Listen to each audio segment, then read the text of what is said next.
siya na para hindi magkasakitan ng Pilipino, umalis na lang po kay Pangulo.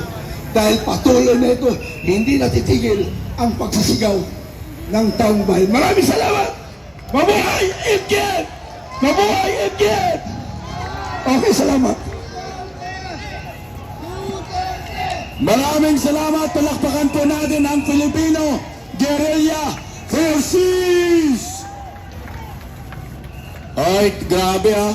Mukhang atakehin na ho sa high blood itong si Dayunyor. Masyadong tinakot ng mga retired armies. Palakpakan po natin sila mga kababayan ko. Nyor, mag-resign ka na. Galit na kami dito sa EDSA. Okay, bago po natin tawagin yung susunod na magsalita, baka po pwede mag-participate po muna tayo.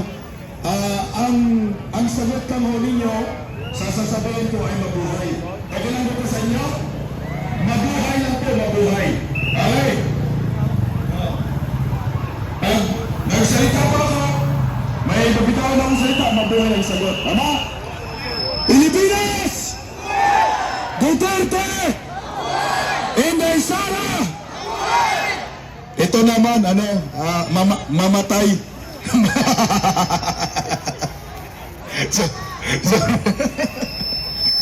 Sasama ba kayo? Huhukayin yung tatay ni Bangag sa libingan ng mga bayana? Sabay-sabay po natin, hukayin na yan! Hukayin na yan! Hukayin na yan! Hukayin na yan! Op! Teka lang, kailan. Mukhang umurong na talaga yung bayag ni Dayunyor dito.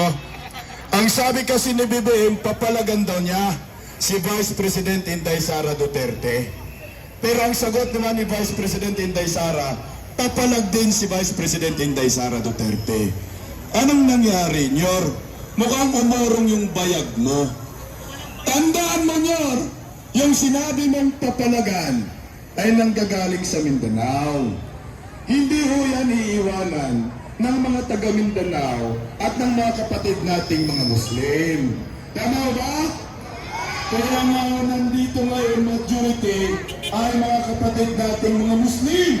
Kaya naman, salubungin po natin ang tapang ng kapatid nating mga Muslim, representante from Mindanao, Abdel Salar.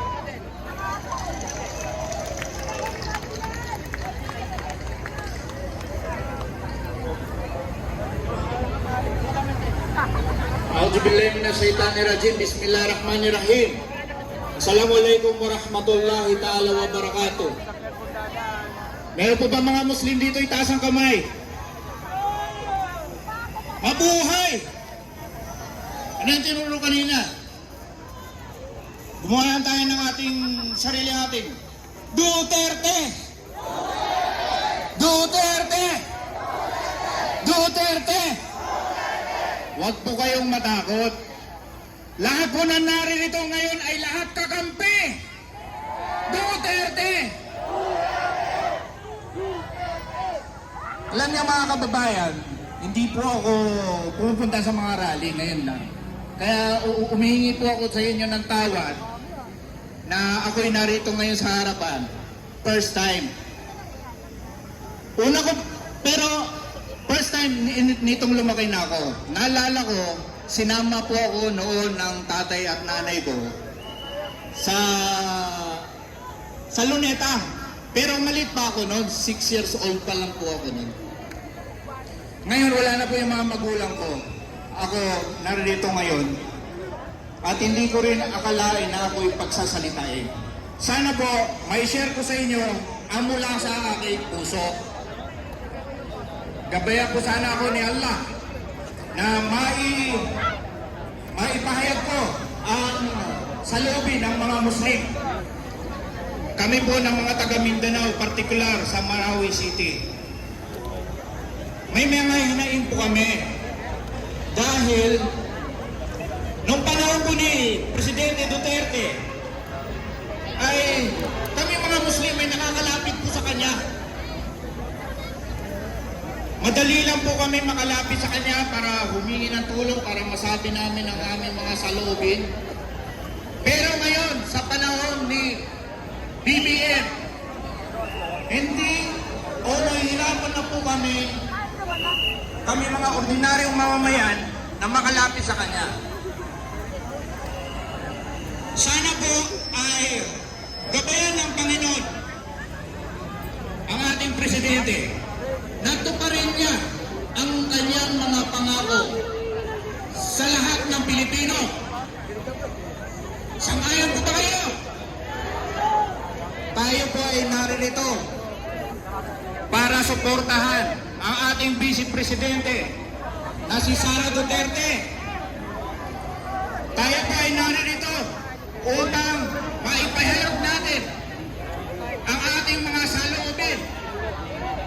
Tayo po ay naririto upang maituwid ang maling sistema ng ating pamahalaan. Ako naman po ay naniniwala sa ating presidente. Kaya po natin siya iniluklok sa kanyang pwesto. Tayo po ay naniwala sa kanya. Sana naman po, Mr. President, President Bongbong Marcos, sana po tuparinin po ninyo ang lahat ng inyong ipinangako sa aming mamamayang Pilipino. Kami po sa Mindanao, sa Marawi City, alam niyo naman po na nagkagera, nagka-siege noong 2017. Marami pa rin po sa amin na nahihirapan ang nagpupumilit na mga ahon mula sa mga pangyayari noong 2017. Sana yung mga proyekto, infrastruktura at iba pa ay mabigyan na ng aksyon sa lalong madaling panahon. Sana po, Mr. President, bigyan niyo po kami ng mga bahay, bigyan niyo po kami ng mga trabaho higit sa lahat. Pag-isipan po ninyo, kayo pong mga nasa Congress, kayo pong nandyan sa mga pwesto na inihalal namin. Mag-focus po kayo kung paano nyo po kami mapibigyan ng trabaho.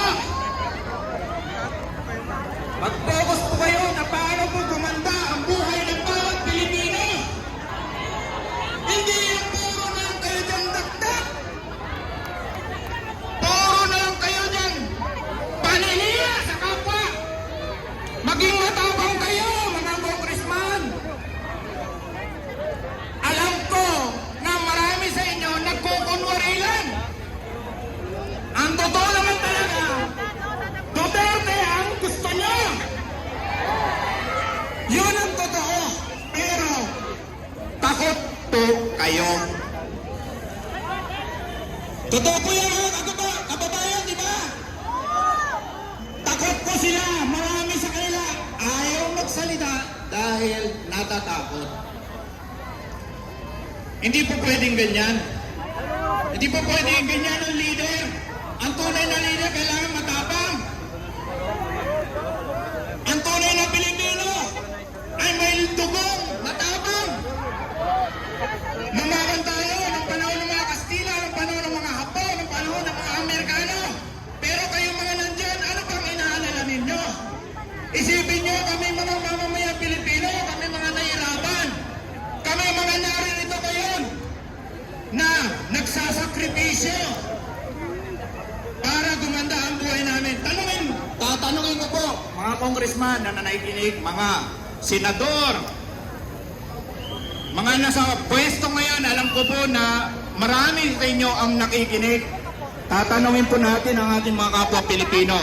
Simula nang naupo ang presidente, gumanda po ba ang buhay ninyo? Hindi. Narinig po ninyo yun. Simula nang naupo ang presidente, tinupad po ba niya ang kanyang mga pangako? Hindi. Nung mga nagkaraang bagyo, puro baha dito sa ating bayan. Maraming tao ang patuloy na nahihirapan. Kaya sana, yung sinasabi ninyong mga project ninyo, flood control, inyo sana itong totohanin at ipatupad.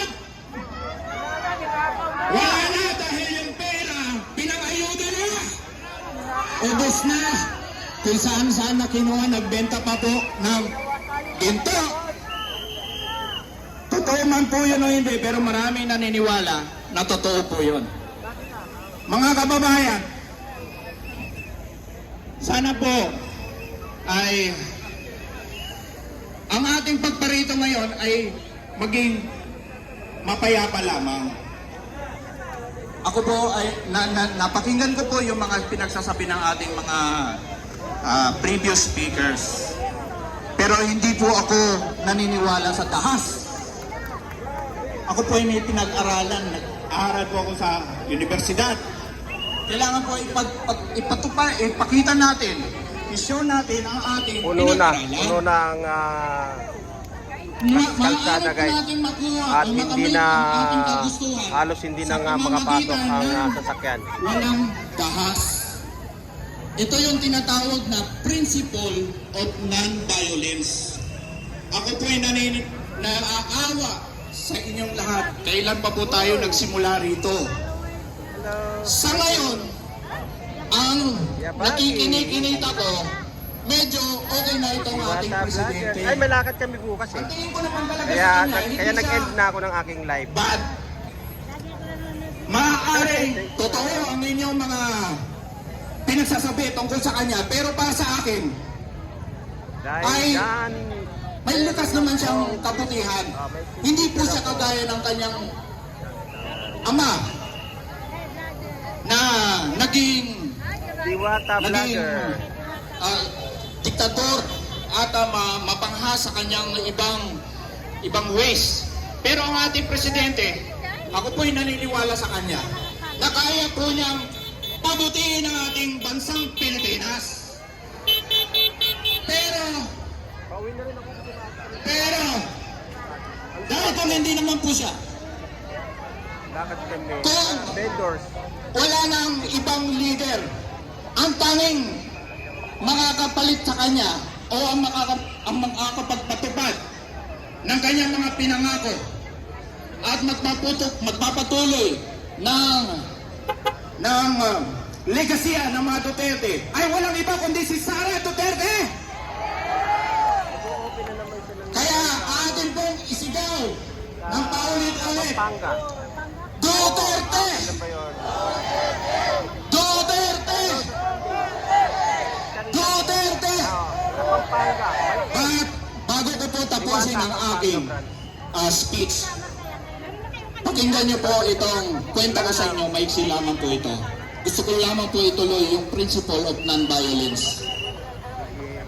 Mahatma Gandhi, 1869 to 1948, was not a ruler of nations, nor did he have any scientific gift. He had no wealth, no home, and did not even own a suit of clothes. Yet, this modest man did what others before him could not. He led his entire country to freedom using the principle of non-violence. He served and sacrificed for his cause until it bore the fruit of independence. He came by power by inducing over 200 million people to coordinate mind and body in a spirit of harmony for a definite purpose: freedom through non-violence. In history, the majority of national heroes are warriors. But Gandhi ended British rule over his native India without striking a single blow. Walang rahas. 200 million people, mas marami sa atin. Pero nakamit ni Gandhi ang kanyang mitiin na kalayaan. In history, the majority of national heroes are warriors, but Gandhi ended British rule by using the principle of non-violence. In short, Gandhi accomplished a miracle. For it is a miracle when he influenced the minds of millions of people, not by force or coercion, but through unity in the spirit of faith and love, and achieved this astounding